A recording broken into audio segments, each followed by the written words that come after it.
I'm going to do at least two things in this talk. And it's very much of a talk, it's not a speech. I've been reading Heather Nadell's magnificent book about Robin is nodding, her magnificent history of Mani. And one of the things that Mani says is the Mandali were talkers, not speakers. And so this is just an informal talk. I'm going to present a model of the psychology of consciousness, which is based on the supplement to God Speaks. I'm going to read the part from God Speaks where I got it, where I received it. By the way, I wrote a collection of essays in the 1990s called The 4 Degrees of Freedom. I haven't looked at them since then. When I said, I was laughing at myself because I said to Dennis, this model has held up well. And then I went to the supplement of God Speaks and I saw it, that's where it was. So it's held up well because I popped it out, whole cloth out of God Speaks. So, but I thought that because it is a model of psychology based on Meher Baba literature, I thought that I would start with my story of coming to Baba, which has to do with literature. Because of the 3 bridges that Don Stevens talks about, the avatar himself, the Mandali, and the literature, the only bridge that I could possibly have crossed was the bridge of literature. And what I'd like to give my folks here, this is your own 4 Degrees of Freedom book, just for you. So when I was a child, I believed in God implicitly. I accepted the existence of God. I never questioned the existence of God.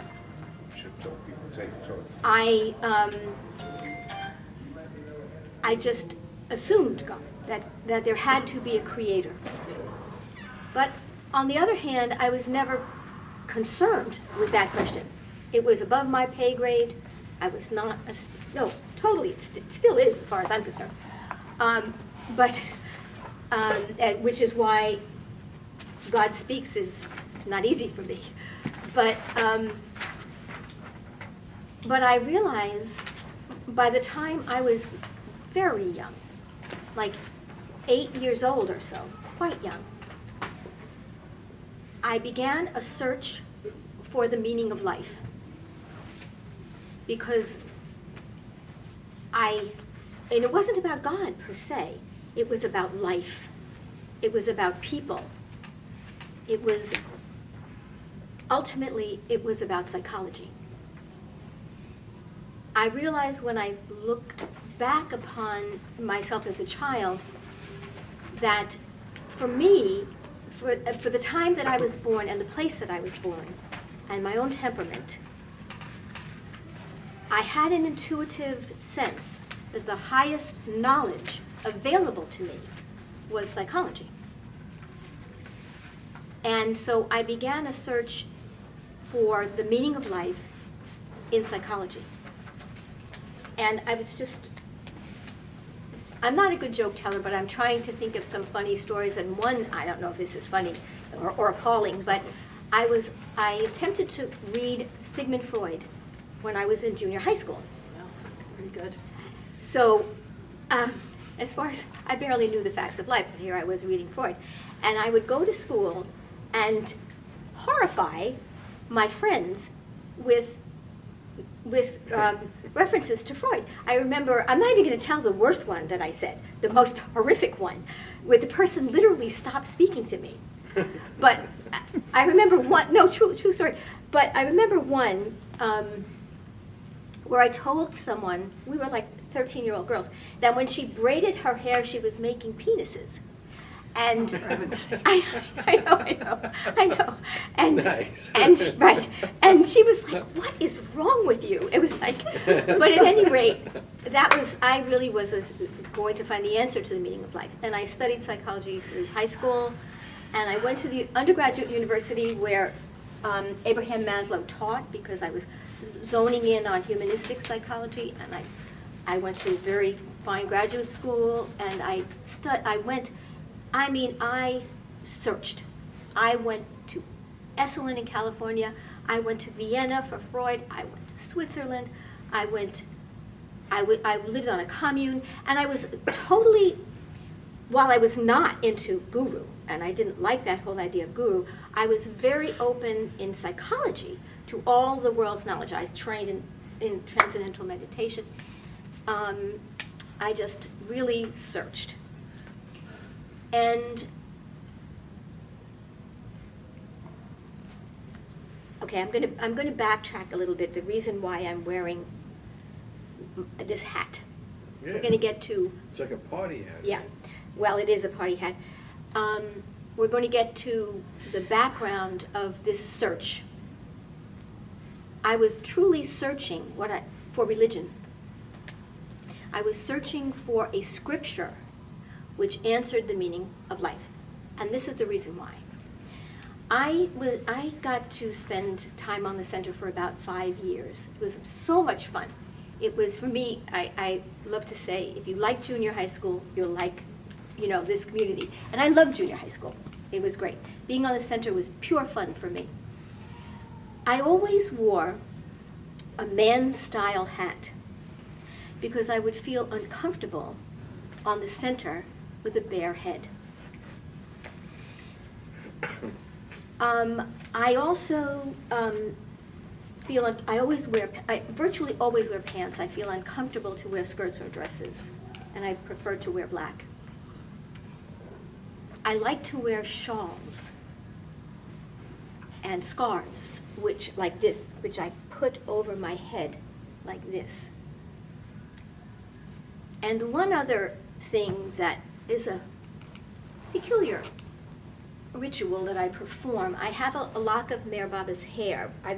My family received 2 packets of Meher Baba's hair, one from Mansari and the other from Phyllis Ott.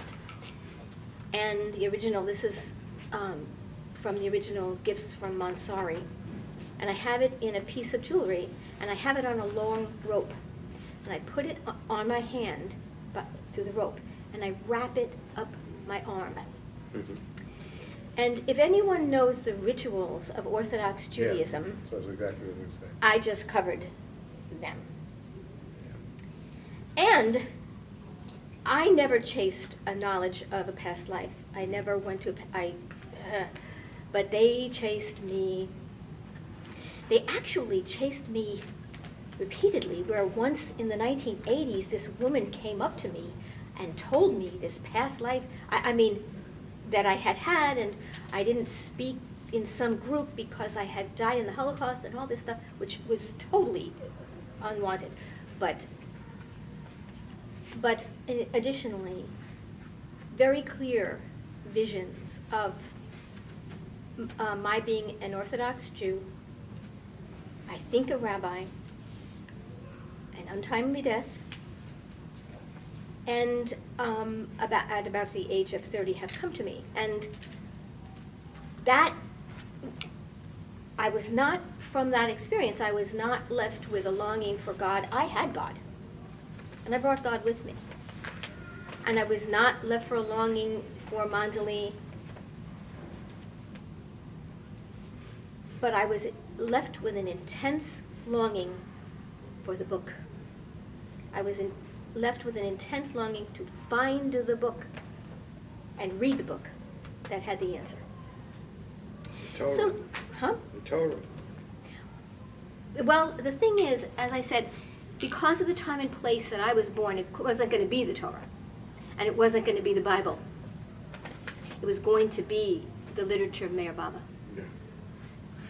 Can I ask, Sure. since you've said what you've said, what religious framework did you grow up in? My mother was Jewish, and my father converted to Judaism, and so I was raised in Judaism. So the Torah didn't hold it for you then? Did No. you read the Torah? No.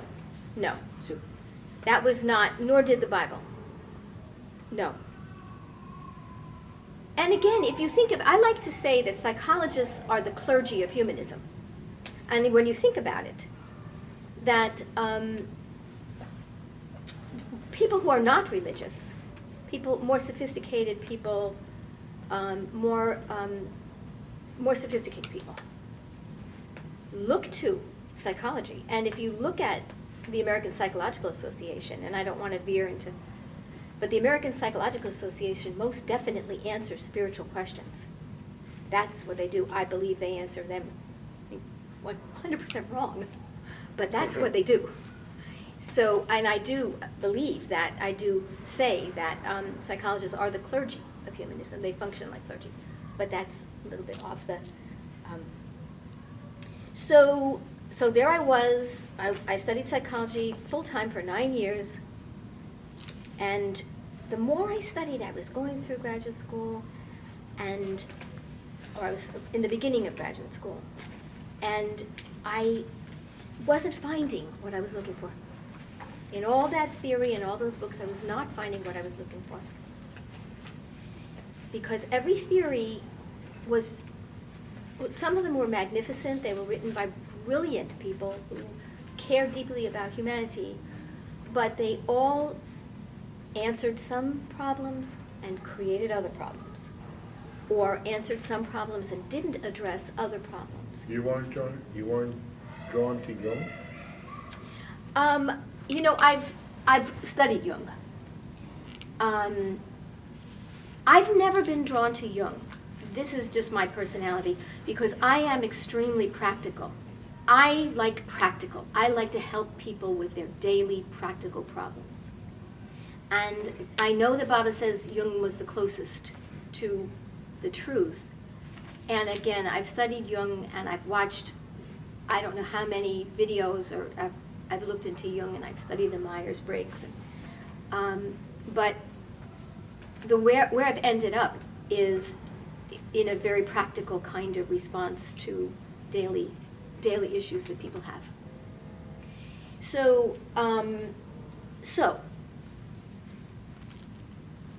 I got the copy of the discourses, and I wanted to share something else about my relationship with the discourses.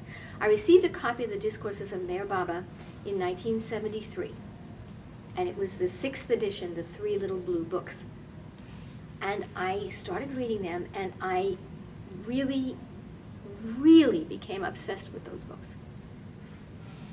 And I remember at the time I was traveling in Europe with a friend, and she said something to me like, "You're becoming obsessed with Meher Baba." And I said, "I am not becoming obsessed with Meher Baba. This is just a good book." But of course, that was the bridge that he gave me. He gave me the literature that I was looking for all those years. And I wanted to say one thing else about the discourses and about Meher Baba literature. I had carried the discourses, one of the volumes of the discourses, in my purse for about 15 years, from about 73 to the mid-80s. And then I just got away from that habit. And of course, I think it was 1987 that the 7th edition discourses came out. The one that I call the clunky discourses, that is read on the center. And I remember when I first looked at it, my reaction was, they took the music out of the discourses. That was my personal reaction to that book. But I wasn't concerned about that. I said they took the music out of the discourses, but that was it. I just didn't think any more of it. And then, many years later, in the 2000s, I read Don Stevens' 3 Bridges. And I realized, and again, the 3 bridges that he lays out of the avatar, the mandali, and the literature. And I realized what that literature was to me. Because I had seen Meher Baba's picture from 1970, and I just was not having Guru in India. And I came to believe that if someone had handed me the 7th edition in 1973, I would not have become a follower of Meher Baba. Because that book, it's very subtle, but it became more of theory. And it became more of theory. It became more similar to the books that I had been reading. So, and that's why I became very concerned about what I call rescuing the 6th edition, and went around the world, went to Don Stevens, went to Bao, went to Sheriar, went to everybody saying that the 6th edition is no longer in print. It's a rare book. You can't get it hardly. I paid a great deal of money for a hardback edition, and everybody, and Sheriar said, you know, Don Stevens said, I'm sorry, I'm not interested. We went to Paris and talked to him and asked if he would, because he has a press, and he said, I'm not interested. And Bao was not interested, and Sheriar said, I remember these so clearly. Sheriar said that they would consider publishing the 6th edition when the 7th edition sold out. And there were a couple of thousand 7th editions. And I said to my, you know, we said, we could be gone by then. Mm-hmm. And that became a personal responsibility to bring that book that had brought me to Meher Baba back into print. Okay, so I continue to read Baba literature, obviously. Continue to, though, be interested in psychology above all, and continue to think a lot of God Speaks is still above my pay grade, but you know, I don't think I've actually read it in one sitting cover to cover. But in the 1990s, to get to this model of what I call the 4 degrees of freedom, I was looking around the supplement of God Speaks, and one of the problems that I had in psychology, one of the problems that I had with psychology was, as Meher Baba says in the discourses, modern psychology has provided understanding of conflict, but it has not provided anything to make life feel worth living. And I was very aware and struggled with the fact that psychotherapy, especially the longer-term psychotherapies, had a tendency to attach people to their histories rather than free them from their histories. That you could go up that mountain of insight, which is very important. I'm not in any way saying that insight and understanding of your history is not important. It is. But didn't ever seem to go down the other side of the mountain of freedom from one's history and detachment from one's history. So I was snacking around God Speaks when I saw this section called Forgetfulness. And I'm going to pull a sentence out of it, but then I'm going to try to read the paragraphs, a few paragraphs. The whole philosophy of happiness and unhappiness therefore hinges on the question of forgetfulness of some kind or another, and of remembrance of some kind or another. Needless to say, when I read that, I was like, near, you know, as far as psychology is concerned, this was like very important to me. So I'm going to read a couple of paragraphs from these description of forgetfulness. The whole philosophy of approaching and realizing the truth hinges on the question of what we may call forgetfulness. The word forgetfulness here must not be associated with its commonly accepted meaning of forgetting to post a letter or a state of mind that is simply dull and blank. Forgetfulness in this special sense is an attitude of mind that develops gradually into spiritual experience. External renunciation is not forgetfulness because it is mostly physical and partly mental, but internal renunciation, when it becomes purely mental, does assume the quality and dignity of forgetfulness. Thus, one may renounce the world, but it is not so easy to forget it. The difference between forgetfulness and unconsciousness is important, and a few types of examples of unconsciousness will make it clear.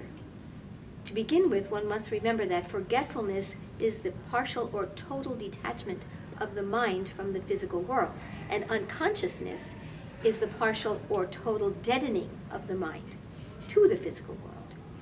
The former gives rise to spiritual ecstasy, the latter to degrees of cessation of pleasure and pain. The whole philosophy of happiness and unhappiness therefore hinges on the question of forgetfulness of some kind or another, and of remembrance of some kind or another. Remembrance is the attachment of the mind to a particular idea, person, thing, or place, and forgetfulness is its opposite. Once it is understood that remembrance causes pain, it follows that the only cure is some kind of forgetfulness, and this forgetfulness may be either positive or negative. Positive forgetfulness is one in which the mind remains aware of external stimuli, but refuses to react to them. Negative forgetfulness is either mere unconsciousness, a stopping of the mind, or an acceleration of it, as in madness, which have been defined as a way of avoiding the memory of suffering. Sleep or madness may be artificially induced with intoxicants or drugs. This is also a negative way of overcoming remembrance. Positive forgetfulness then is the cure, and its steady cultivation develops in man that balance of mind which enables him to express such noble traits as charity, forgiveness, tolerance, selflessness, and service to others. One who is not equipped with positive forgetfulness becomes a barometer of his surroundings. He is a slender reed, swayed by the lightest breeze of emotion. He is at war with himself and knows no peace. Positive forgetfulness, although it lies at the very root of happiness, is not easy to acquire, and I would say that it cannot be acquired in one life. That's very clear to me. We can practice detachment of mind, but we cannot acquire by choice, I don't believe, that kind of extraordinary poise, childlikeness, charity, creativity, and that people who have a predominantly positively forgetful incarnation have. And I was going to mention, let me in moments of true positive forgetfulness, there is a mental detachment from material surroundings in which the poet allows his imagination to soar. Baba goes on to say that great works of art, of philosophy, poetry, are born in positive forgetfulness, so that we all may have these spaces of detachment and peace in which allow great creativity. And again, he explains that some people, in order to make life bearable, develop stoicism. They may develop a who cares attitude. Others plunge into reckless epicurism.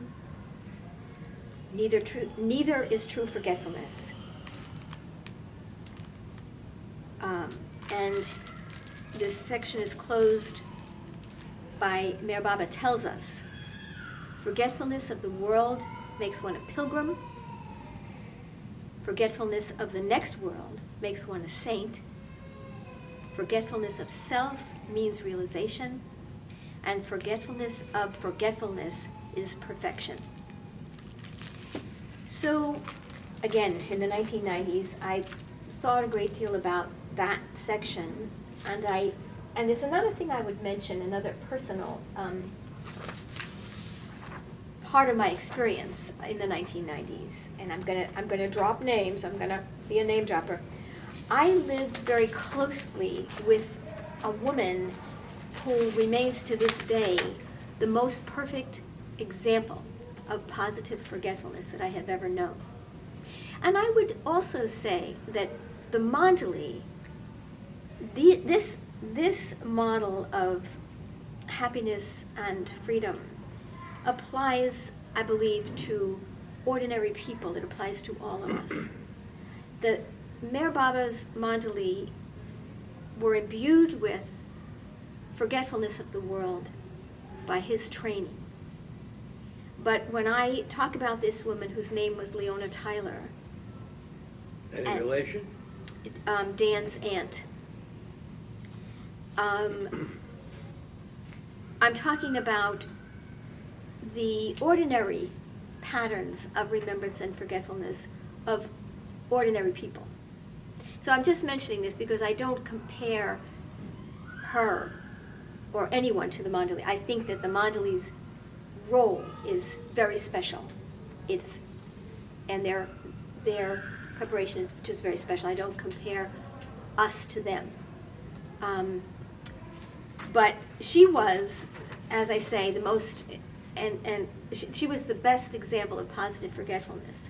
And she was very brilliant, and she was very successful, and she was president of the American Psychological Association. And that was the least important thing about her. She was, as I described, she embodied charity, forgiveness, tolerance, service, poise, tranquility, non-reactivity, and impersonal enthusiasm.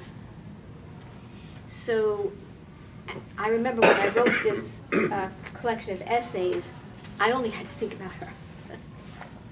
And as I say, there is no way that you get that in one life.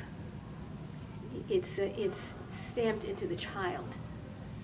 And it's the product of many lives.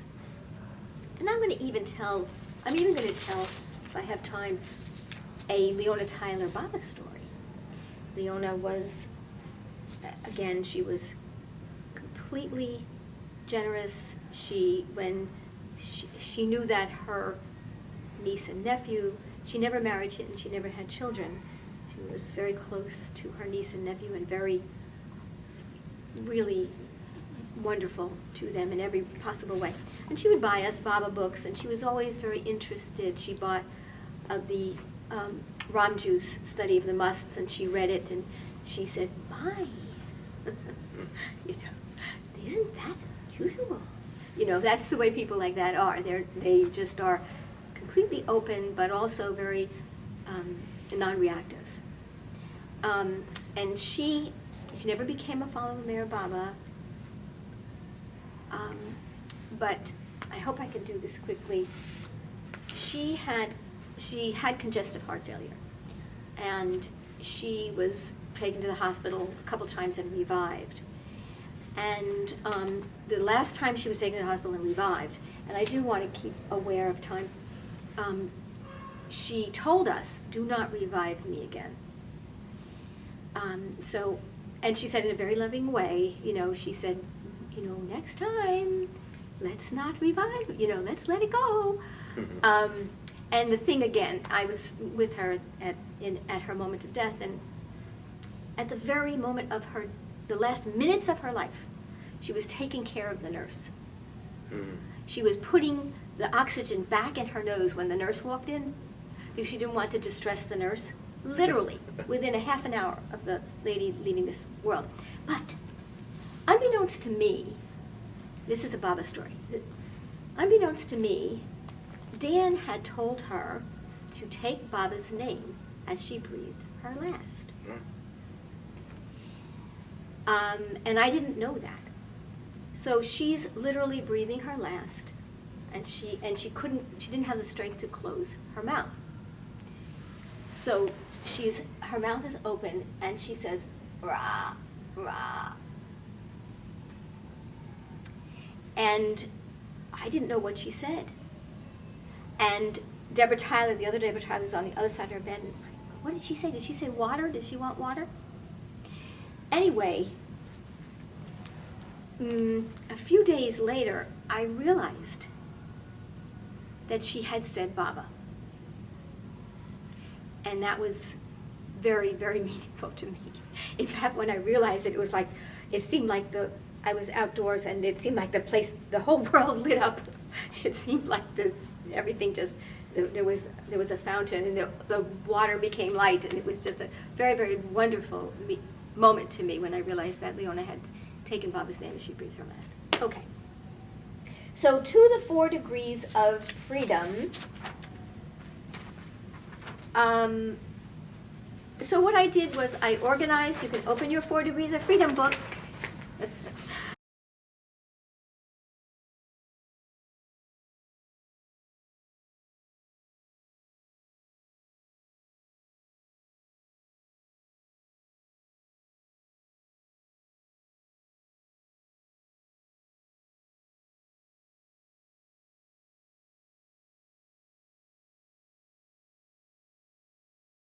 And I organized the contents of that section of God Speaks into these general conditions of consciousness. And the most restrictive condition of consciousness being negative forgetfulness,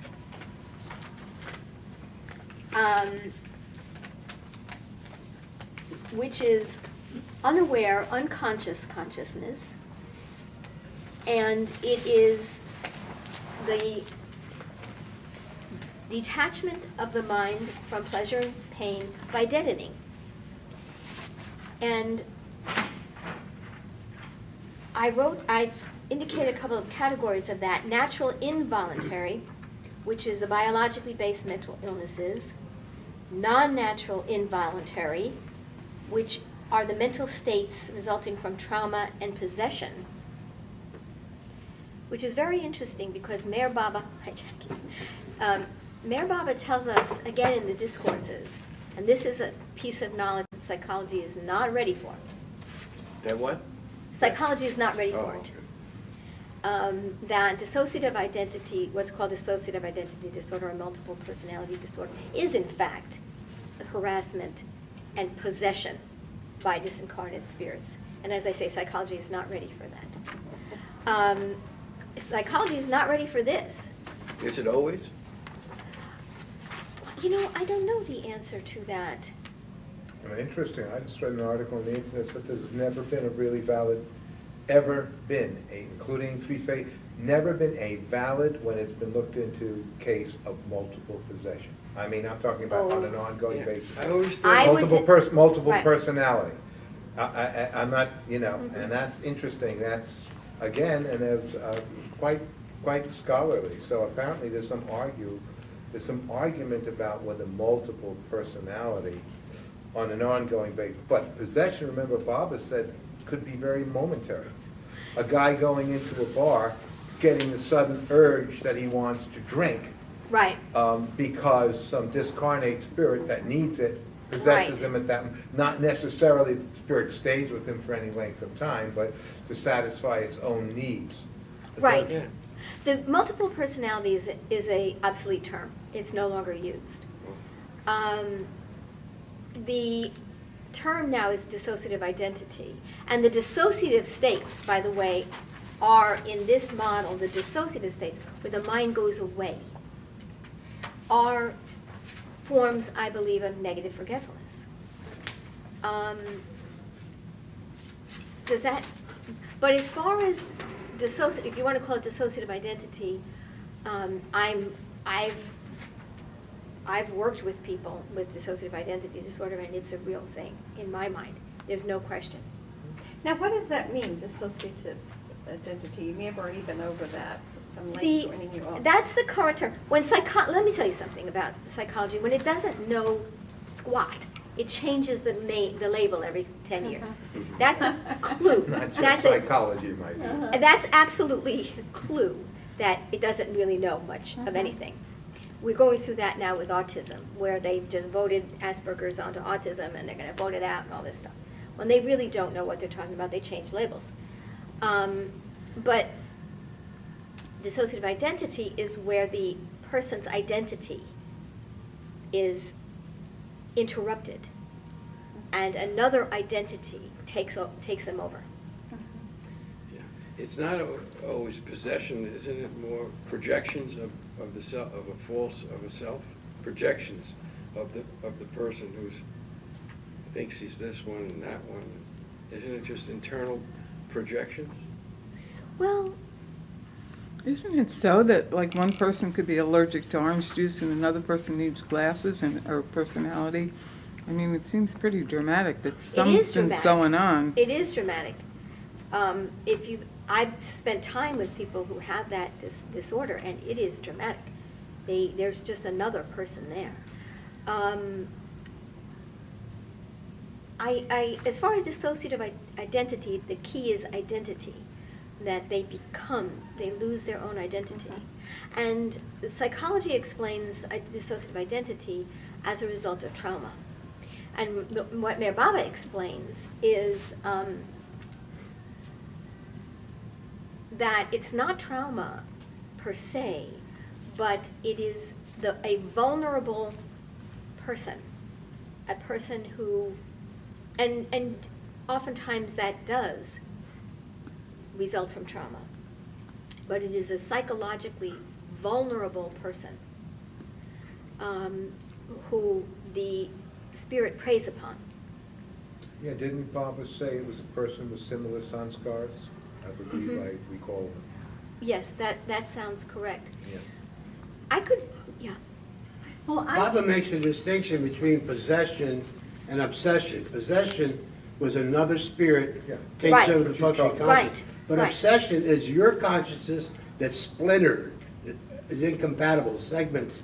That would be more like, split personality with the three phases of Eve, where it's one consciousness that gets splintered. It's not somebody from the outside that takes possession of you. Right, and that's what we're questioning about the splintering. That's what I don't know about whether or not that actually occurs. But in terms of this model, in terms of bringing it back to this model, negative forgetfulness is all those states of consciousness, intentional, like drugging yourself out of your mind, or involuntary, like the mental disorders and the possessions, all those states of consciousness in which one forgets who they are. Would any kind of self-medication fit that definition? For example, you've had a bad day, and so you go and you buy yourself a chocolate ice cream sundae, which is most definitely self-medicating with sugar and other things. Would you put that into No, not at all. You wouldn't? Okay. No, negative forgetfulness is losing oneself. Whether or not a ice cream sundae is good for you, you don't lose yourself. We're talking. I do. Okay. I do. Okay, Some well, I people didn't- react pretty, I didn't know pretty because dramatically. I don't know if you I mentioned do a the little word bit. addiction here. Drugs Well- and alcohol addictions, you mentioned Yeah, I'm that, talking about addictions. where people completely Right. get zonkered out of I their would mind. think even right where they are blackouts. blackouts where they are Gotcha. they have deadened consciousness, which prevents the recognition of themselves, of other selves within the heart. Their consciousness is deadened. And when you think about the addictions, they are, I always call them liquid separateness. Ultimately, the purpose of intoxication is to be alone and to get away and from others. And Others, and what about internal others, or like stresses? You just Yeah. said everything, Yeah. everything, Yeah. internal and Yeah. to shut off internal and external states. I mean, ultimately, there are only internal states, because whatever you experience, you That's are true. internalizing. But, You see, I think that when you're, like classically in Christ, where the demons possess him, in that case, It's another spirit that comes in. So consciousness is in abeyance. It doesn't even pick it up on an unconscious level. But if it's obsession, even though you might not be aware of it, subconsciously you know what's going on. I don't think that happens in possession because your own consciousness is not there. It's asleep. Consciousness, well, in this model, consciousness is always there. It doesn't matter, consciousness, there's unconscious consciousness. Consciousness is always there. The one is always conscious. You may not be aware, but there's always consciousness. Mayor Baba says that this... Yeah, your mental that body this- doesn't stop functioning. This table has consciousness, which is one of the things that he said in the discourses that was so thrilling to me, because it completed this circle of creation. Everything has latent consciousness. Everything does. So consciousness, and again, I'm using the word consciousness in a particular way. Consciousness, you may be unconscious of your experience, but you still have consciousness. Have I made sense of, because I'd like to move Yes. through the... Move on. I think, Okay. I feel you I have. don't want you to Okay. be late for your. And what I wanted to say also was that negative forgetfulness is the most easily escaped because it is such unstable consciousness that it is the most easily recovered from state. And which is, of course, a great blessing that we have the freedom to, we have a lot of choice and freedom to try to recover from those states. The second of the 4 degrees of freedom is what I call negative remembrance. And that is unaware consciousness. And it is the attachment of the mind to pleasure and pain by desires for self.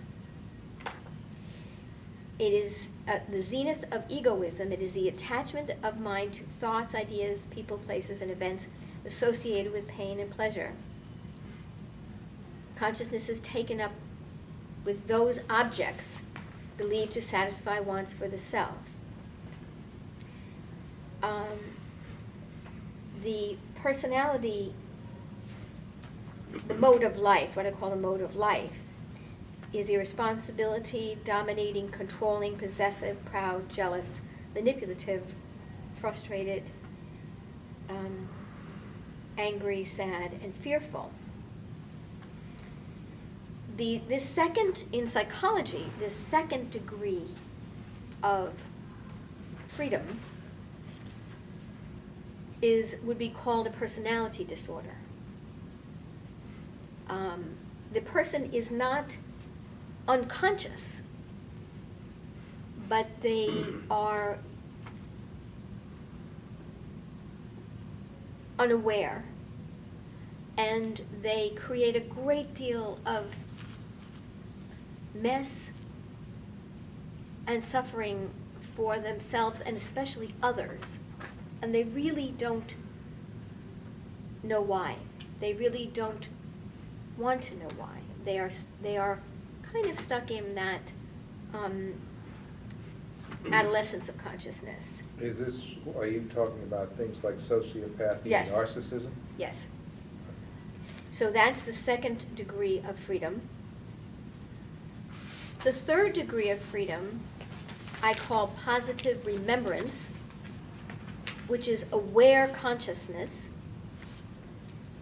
And of course, we are all, Yeah, right. at least Oh, there. you mean nobody slips into the negative remembrance from time to time? Time to time. I didn't say that.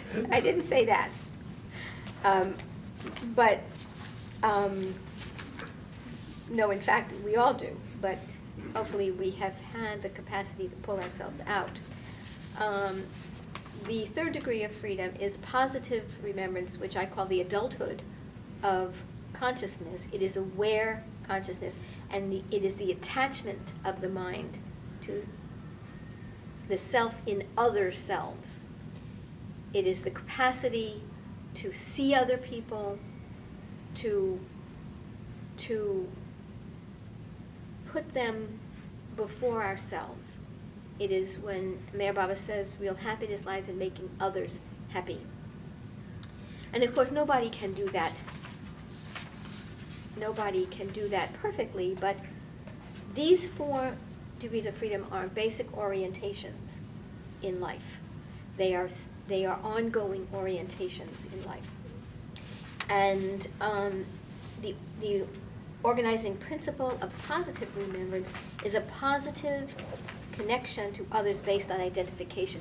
We see ourselves in others. The ego is strong. The mode of life is responsible, active, interdependent, flexible, and failures and disappointments bring learning.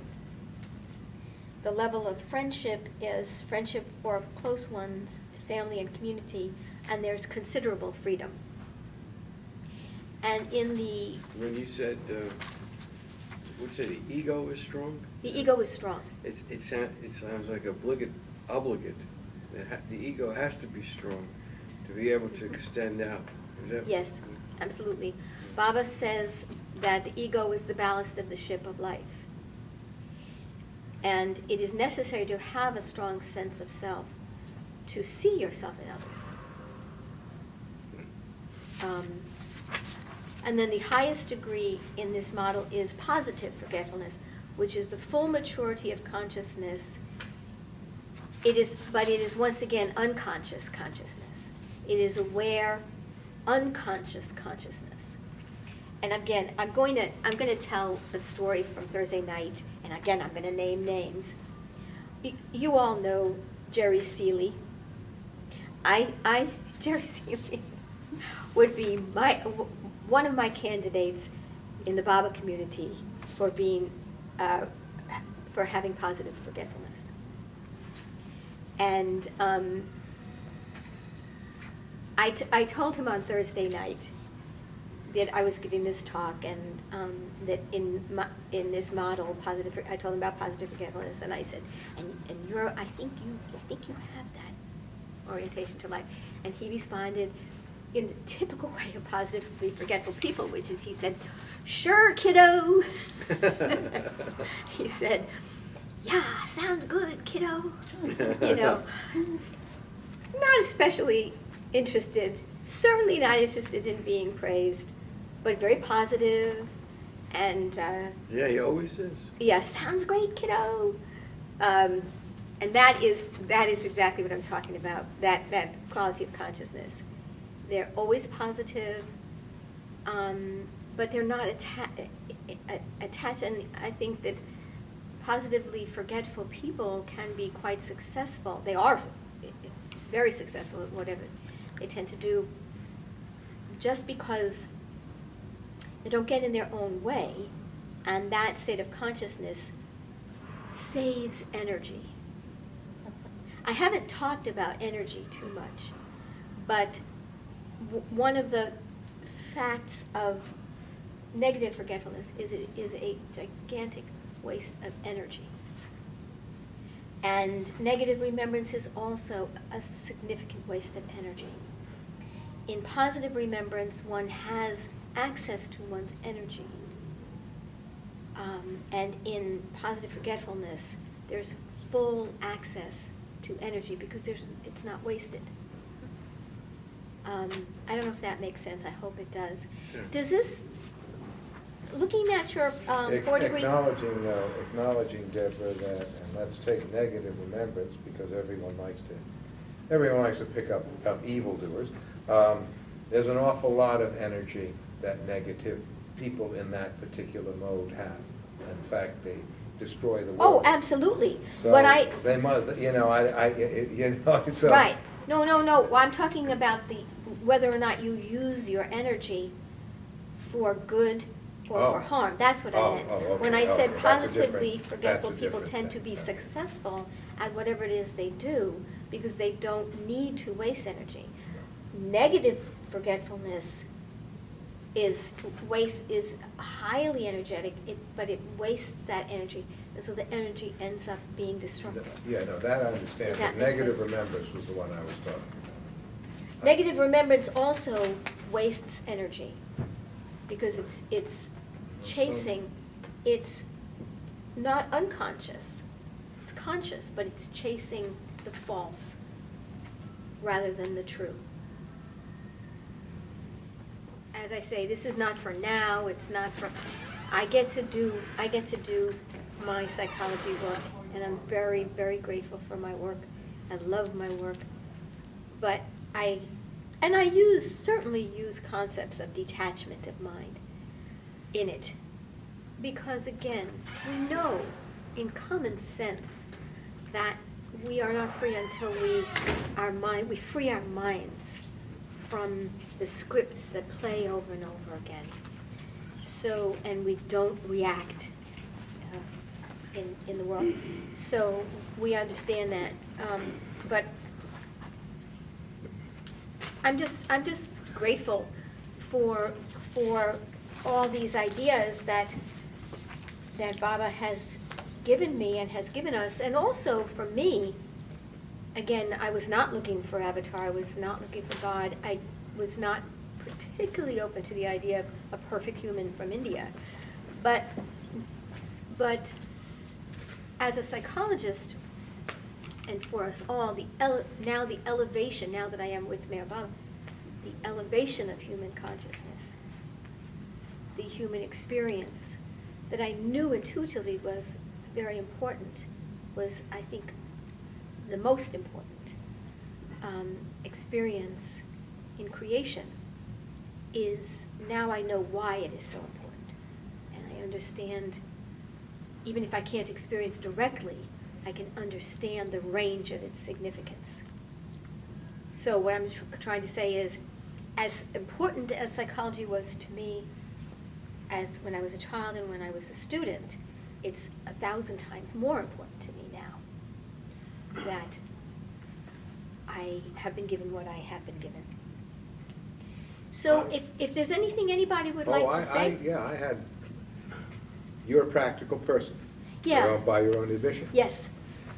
How practically, this paradigm, how practical is it for you as a therapist?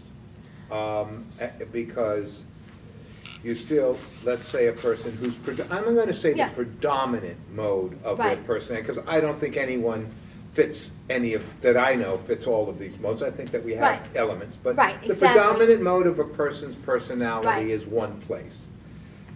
How knowing this, how knowing what Baba talks about consciousness, how does that help you to move them up wherever scale you want to move them? And I assume you know, so Right. how does that do it? How does that work?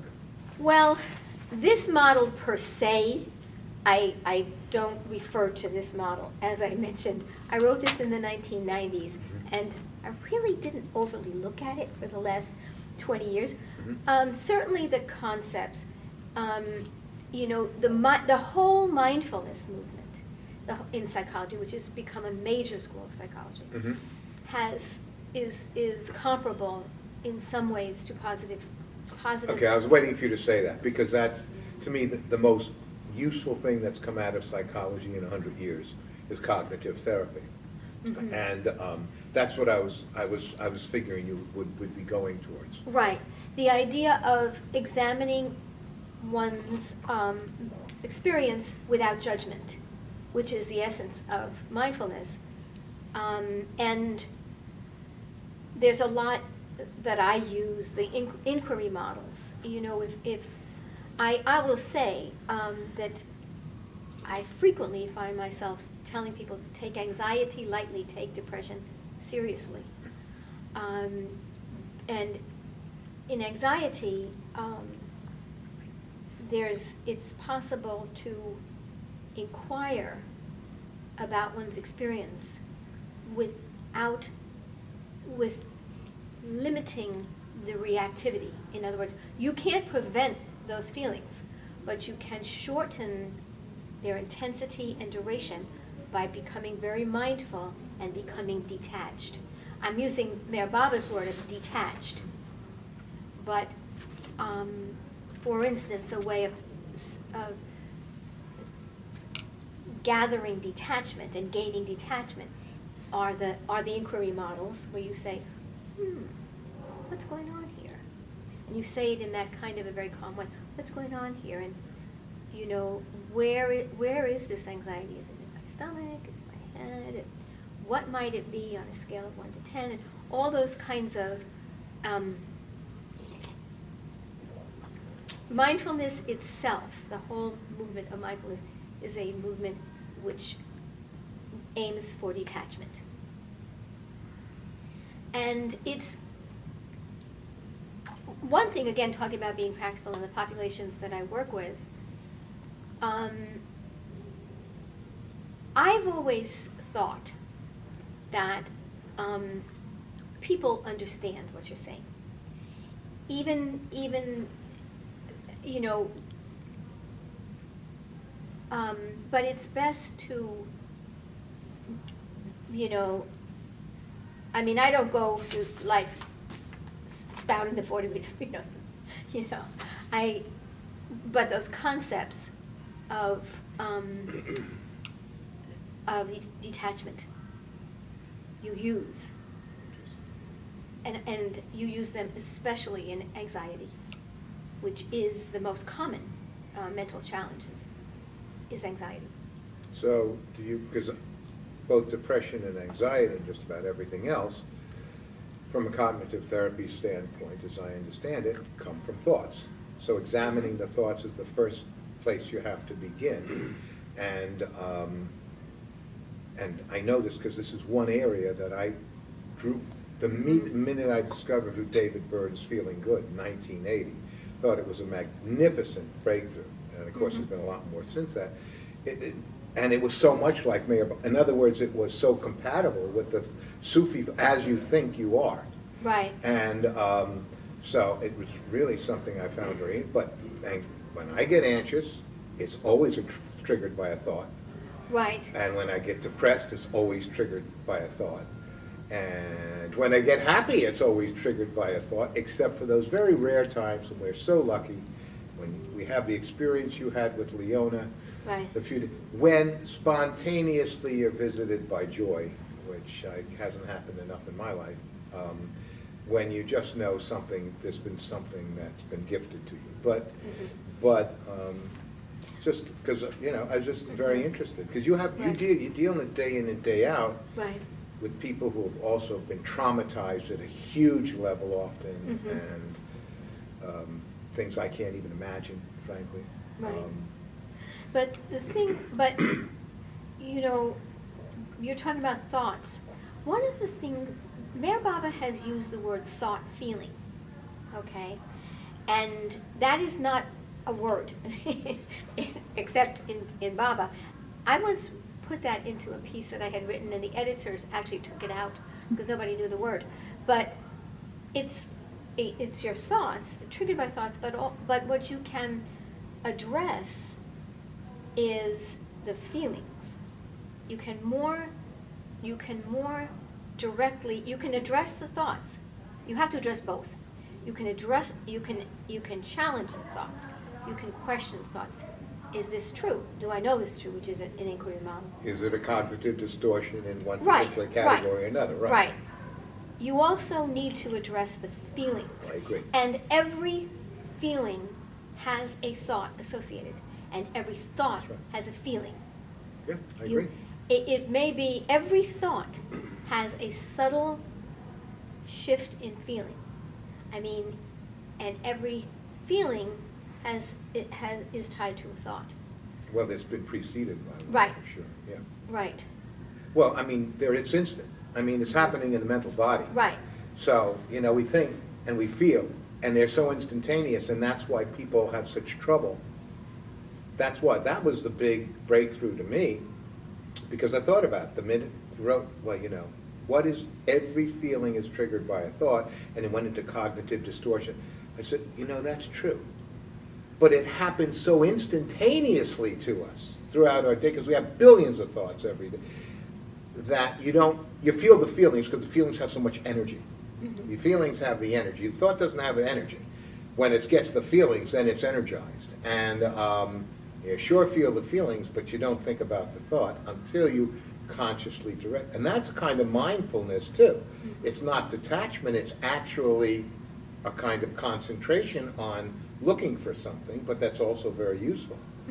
Were you going to say something? Yeah, I was going to say, there's, just roughly speaking, half of the spiritual traditions or literature that I've read does not make a distinction between consciousness and awareness. Some systems like Baba place consciousness above awareness, where you can never have awareness without consciousness, but you can have consciousness without awareness. I myself am convinced that 99% of the time that people speak about consciousness, they're really talking about awareness, but they call it consciousness. Psychological literature, do they make a distinction between consciousness and awareness? And what is that distinction? Well, unfortunately, there's very little talk of consciousness. That's another, in psychology, period. That's the problem. That's, again, as I said before I started talking, this is for the future. This is not for today. Unfortunately, there's very little grasp, or very little, psychology started, I wish I actually have, I just would read this paragraph from the 4 Degrees of Freedom, the long essay that I wrote. The modern field of American psychology has its roots in the study of the nature of consciousness, an outgrowth of widespread 19th century philosophical and theological concerns like William James. It started in philosophical and theological concerns. In the early part of the 20th century, psychology largely abandoned this tradition to pursue a quasi-medical approach based on notions of normality and abnormality and a nomenclature of mental disorder. Psychology is returning to its origins and seeking an understanding of consciousness, and learning how the mind patterns consciousness and how the brain refines consciousness through its devices of reason and intuition, discrimination, and choice. So again, the field in general has not looked at consciousness. And that was, again, something about the discourses that I just loved, because I was always so interested in consciousness. But it just, psychology went into normality and abnormality rather than the contents of consciousness per se. But I'm using, again, Meher Baba's broad definition of consciousness. When he says in the discourses, stones have consciousness. And again, and in some ways, psychology has, because medication has become so preponderant, psychology has kind of gone more back in the direction of normality and abnormality, which is unfortunate. But I keep saying that I believe that every psychologist, if you are a competent, integrated psychologist, in other words, you have a toolkit, not just one hammer, that you hit everything, you think everything is a nail. But if you have an integrated toolkit, you discover for yourself all of the different major schools of psychology, and you use them. You have to. But as far as the study of consciousness, psychology is not quite back there yet. Were you going to say something else? I was going to say, I've been a student of William James, and it's interesting that he's considered the father of American psychology, but also had a very spiritual side Yes, to him, and right. varieties of religious experience. Right. And he said something one time, I'm just going to share it with you because I don't know how others think about it. But he said, whenever you posit anything, a thesis, it's its opposite, or the antithesis of it, its opposite, carries you to the end. And then the thesis and the antithesis synthesize. And I'm thinking, this is what God did when he said, who am I? Right. Creation, which is not who God is, a rock or a stone or a butterfly, goes through all these experiences to experience who he's not before he can come to the realization of who he is. And I'm basically thinking that's what William James was talking about. Right. Yeah, well, Immanuel Kant Right. talked about it, and a lot of other people talked about it. I think it's William- people who have William experience James. I of mean, it, you know, and it's not then, it's a long, long tradition of the idea of everything, it contains its opposite, and the two, and the actual union of opposites is where wholeness comes from. The synthesis. I think you know. all those people had experience of it. They had glimpses of it and then I fitted agree. into, you know, I a way do. to. Right. I agree with you. share I it. think I, they were And Carl working a Jung, lot when of he it. was in his pram as a child, he had a oneness experience, and that set up his, I mean, I don't know if that set up his life, or he was given that in order to be able to do his life. You know, we don't know where these things come from exactly, but mhm, they come from a deeper place than we get to know about. right. Steve, you going to Thanks. say something? Thanks for recognizing me. Okay, depression. You seem to make a distinguish between the anxieties and depression when somebody brought it up. Mhm. What were you thinking? You remember? Well, Oh. yeah, no, anxiety at a certain point, too much anxiety will become depression. The mind will just exhaust and become depressed. But as a general thesis in clinical psychology, thanks. As a general thesis in clinical psychology, I try to help people detach from anxiety, but take depression very seriously. And the reason being that the good news about anxiety is that you have your rational mind at your disposal. And you can still, even in severe anxiety, you can still distinguish between what is true and what is not true. You can, but with depression, there comes to be a slight bending of the mind. And so you can't distinguish quite as well, quite as accurately. You don't have your full rational mind. And what I mean by that is something that,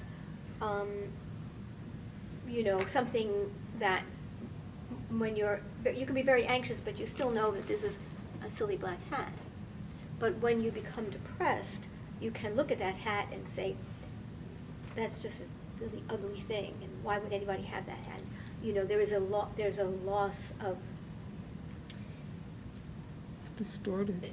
there's a distorted perception of reality, and that's an important difference, which is why I say, and I think it fits in with this model of taking anxiety lightly, but depression seriously. I mean, this is a very, very well-loved and well-known quote, and I can just read this quote. I am not come to establish any cult, society, or organization, nor even to establish a new religion. The religion that I shall give teaches the knowledge of the one behind the many. The book that I shall make people read is the book of the heart that holds the key to the mystery of life. I shall bring about a happy blending of the head and the heart. I shall revitalize all religions and cults and bring them together like beads on one string.